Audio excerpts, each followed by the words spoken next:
Oh, finally, those dad level packing skills are coming in clutch. Backpack Hero. This is a video game review. And short version, I had a lot of fun with this. I will give you a heads up. It is one of those games that did a very good job of having that, oh, just one more run thing on me. I lost more time than I had intended to this. Not that I've sunk that many total hours into it. It's not like at a Hades level, but like there were definitely days where I spent like an extra hour or two playing this when I really would rather I hadn't. So if games that are good at hitting the oh just one more run thing are an issue for you, might be a reason to avoid it. Thankfully, there isn't predatory monetization or anything like that, but like it can suck you in if that kind of thing is impactful on you, and it is for me. I've learned that like the big hang up for me with these games is like just one more run is no matter how far I get in the game, because the way these games work is it is always a matter of the further you get in general, like the more stuff you unlock, the better you get at the game, the further you get in the run, which means the runs take longer. But my brain will want to always calculate one more run, meaning how quick the runs were when I first started playing the game, which were like 10 minutes. But now I'm at the point where a run is like half an hour minimum, and I'm like, oh, yeah, stop. Anyways, that sounds like a complaint. That's just my issue with the game. Should I explain what this is? I suppose so. So, on the surface, it would seem to be kind of a dungeon crawler, but it does not play like one. Actually, the game I kept thinking about was Loop Hero, although it's distinct from that, but it is very similar in that it kind of alternates between its version of a dungeon crawl and this town management element, which is also what Loop Hero did.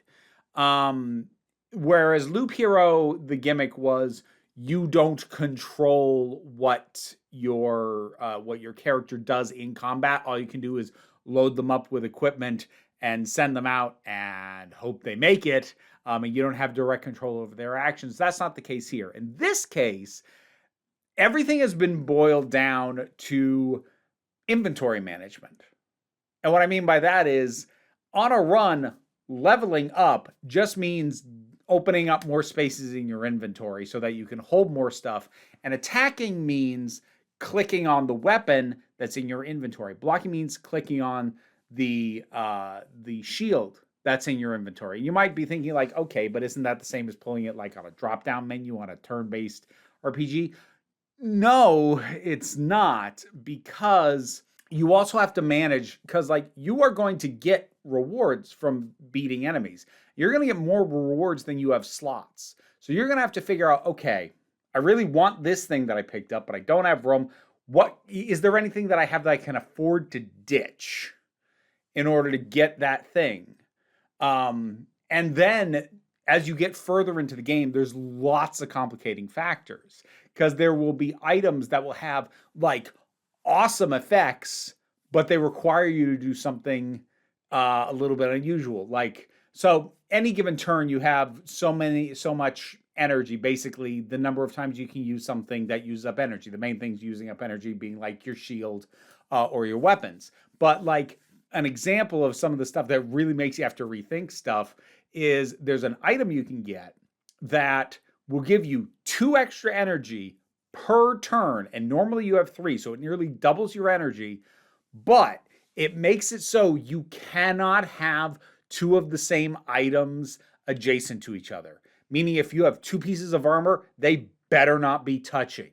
If you have more than 1 weapon, they better not be touching you. If you have more than 1 healing item, they cannot be touching. And so it suddenly makes you rearrange everything and repack the whole thing.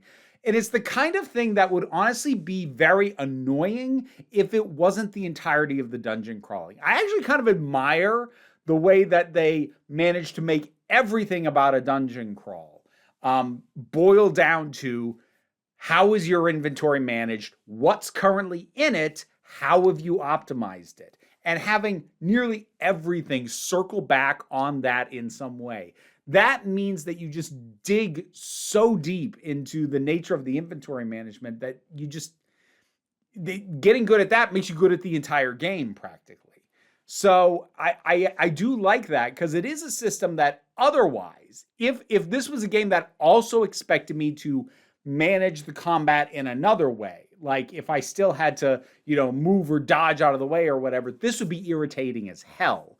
But making it the core focus of almost everything, it works, or at least it worked for me. I actually enjoyed this quite a bit. And then as you go, you'll unlock additional heroes that you can send down who have fundamentally different ways that they interact with the items that they can acquire and a completely different set of items that they even have access to. So as you unlock new characters, it opens up a whole different kind of gameplay. So every single character, despite the fact that the core gameplay of managing the inventory never changes, what you have to do and the ways you have to do it change radically depending on which character you're using and you go down with. It's really neat. I like that part a lot. I say that part because I mentioned at the front end there's also a town building aspect. So you go down, you do a run, you get resources. Like if you complete the quest you were on, you get to come back with everything you found. If you get taken out, you can only take one thing back and everything else gets left.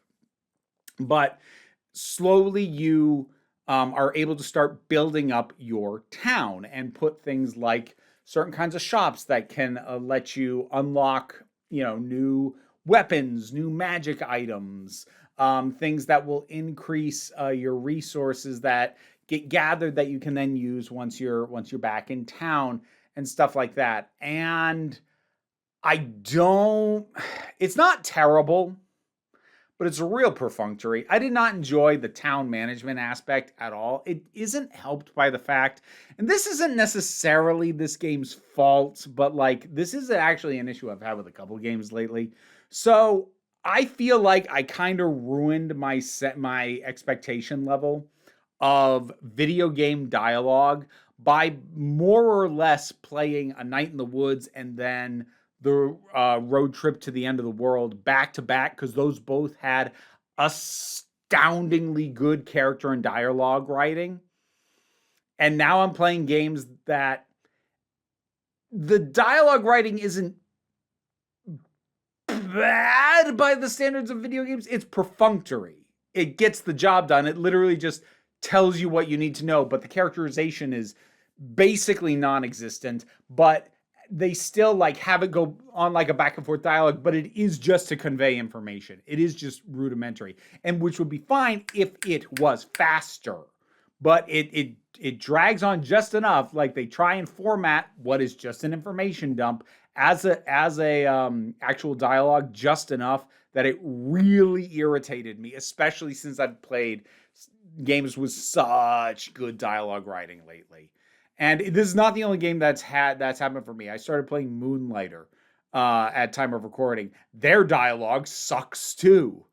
But again, sucks is kind of an overstatement because like their dialogue is functional.